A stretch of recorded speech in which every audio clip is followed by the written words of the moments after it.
हर हर महादेव सभी को। आप सभी का एक बार फिर से स्वागत है हमारे चैनल में। कार्तिक शुक्ल पक्ष की अष्टमी को गोपाष्टमी का पर्व मनाया जाता है। पौराणिक कथा के अनुसार कार्तिक शुक्ल प्रतिपदा के दिन भगवान कृष्ण ने ब्रजवासियों को इंद्र के प्रकोप से बचाने के लिए गोवर्धन पर्वत को अपनी कनिष्ठा पर उठा लिया था। इसी की याद में गोवर्धन पूजा करते हैं। इसके बाद 7 दिनों तक निरंतर वर्षा होती रही। उसके पश्चात इंद्रदेव ने अष्टमी के दिन अपनी पराजय स्वीकार की थी। इसी की याद में गोपाष्टमी का पर्व मनाया जाता है। यह त्योहार मथुरा, वृंदावन और ब्रज के अन्य क्षेत्रों में अधिक प्रसिद्ध है। गोपाष्टमी पर गायों तथा उनके बछड़ों को सजाया जाता है तथा उनकी पूजा की जाती है। इसी के साथ ही गोवर्धन पर्वत की परिक्रमा और पूजा भी करते हैं।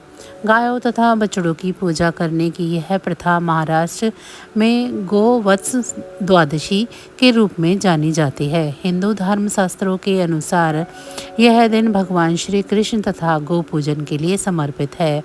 गोपाष्टमी के इस पवित्र पर्व पर गायों और बछड़ों को सजाने तथा गोवर्धन गाय और बछड़े तथा गोपाल की पूजन का विधान है। पौराणिक शास्त्रों के अनुसार जो व्यक्ति इस दिन गायों को भोजन खिलाता है, उनकी सेवा करता है तथा सायंकाल में गायों का पंचोपचार विधि से पूजन करता है तो उसकी सभी मनोकामनाएं पूरी होती हैं। आज के दिन श्यामा गाय को भोजन कराने की बहुत अधिक मान्यता है। हिंदू मान्यताओं में गाय को बेहद महत्वपूर्ण माना गया है। गाय को गोमाता भी कहा जाता है।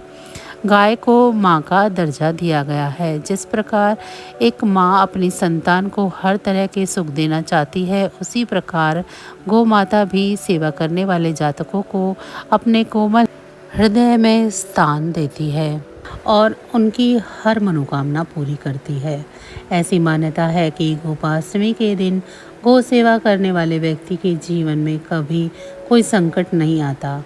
गाय माता का दूध, घी, दही, छाछ और यहाँ तक कि उनका मूत्र भी स्वास्थ्यवर्धक कहा गया है। पौराणिक कथाओं में यह व्याख्या है कि किस तरह से भगवान कृष्ण ने अपनी बाल लीलाओं में गौ माता की सेवा की है। अतः यह त्योहार हमें याद दिलाता है कि हम गौ माता के ऋणी हैं और हमें उनका सम्मान और सेवा करनी चाहिए। एक बार बाल कृष्ण गोपाल जब 6 साल के थे, वे अपनी माता से कहने लगे कि माँ, अब मैं बड़ा हो गया हूँ और इसीलिए अब मैं बछड़े चराने नहीं जाऊँगा, मैं गौ माता के साथ जाऊँगा। यशोदा ने बात नंद बाबा पर टालते हुए कहा कि अच्छा ठीक है, लेकिन एक बार बाबा से पूछ लो।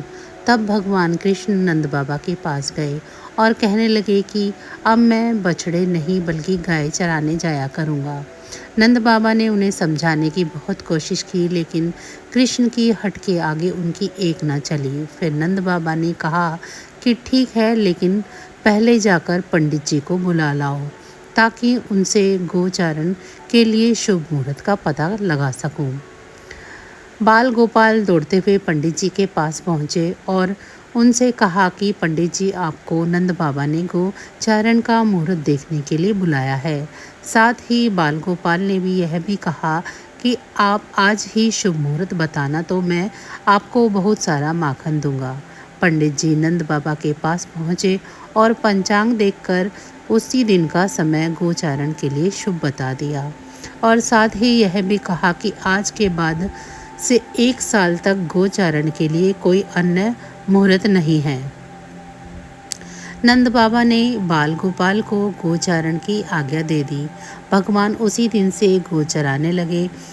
कहते हैं कि जिस दिन से बाल गोपाल ने गोचारण शुरू किया था, उस दिन कार्तिक मास के शुक्ल पक्ष की अष्टमी थी। भगवान द्वारा उस दिन गाय चराने का काम आरंभ करने की वजह से ही इसे गोपाष्टमी कहा गया।